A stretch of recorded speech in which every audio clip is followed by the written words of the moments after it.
masasabi po natin influencer. And if you've seen me recently, baka po ito sa Pinoy Big Brother because I was an ex-housemate. And through my stay there, I had a very special moniker. Ang moniker ko po doon ay ang Diligent Wonder Son ng Marinduque. And for today, I was tasked by Ms. Annette and the people here at Tourism to talk about Marinduque, my hometown. And it's a very small island in the Philippines, and it's Hugis Puso. Kaya ito po yung natatawag natin Heart of the Philippines. At bukod pa po doon, ramdam mo talaga ang puso ng mga tao, ng kultura at mga kalikasan dito. And ito pong Marinduque, very special to sa akin because I was born there. Although when I was 3 years old, I moved to Canada and grew up in Canada. Marinduque still has a very special place in my heart. And pag nasabi po natin Marinduque, usually ang narinig po natin ay yung Moriones Festival during Holy Week, which is very popular. Of course, it's one of the #1 festivals we have. But apart from that, Marinduque has a lot to offer despite its small size.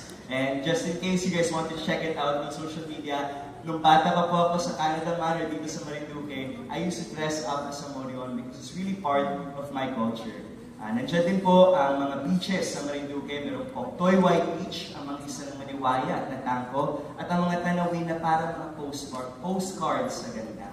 And for the adventurous, we also have the Bathala Caves, mga bundok na perfect for hiking. And recently, speaking of influencing and mga trending, one of the most popular spots right now in Marinduque is the Luzon Datong. Because when you climb up the mountain, it's a small drive, but once you reach the top, you will be right above the clouds with such a scenic viewpoint na talagang aesthetic, as we like to call it, or very Instagram-worthy. So that's something that I really would love more people to see from Marinduque. Marinduque is very small, but I can say it's truly a hidden gem. And being an actor myself, being a creative, this really inspires me that the tourism is willing to invest or look further into promoting the beauty of the Philippines. Hindi lang po sa Marinduque, pero din po sa mga provinces na puntahan ko. And to share with you, my most recent show was My Ilonggo Girl, and that was filmed mostly in Iloilo, in the Iloilo province.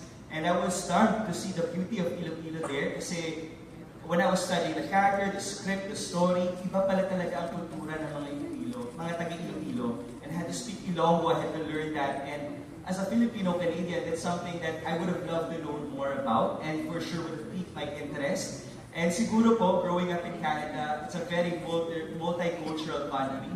And sharing the Philippines, our culture, yung mga fiestas natin, pagkain, that is something that we should really share with the rest of the world. And alam kong meron talagang tao, and it shows with statistics that are very interested in our culture. That's why I'm very excited for what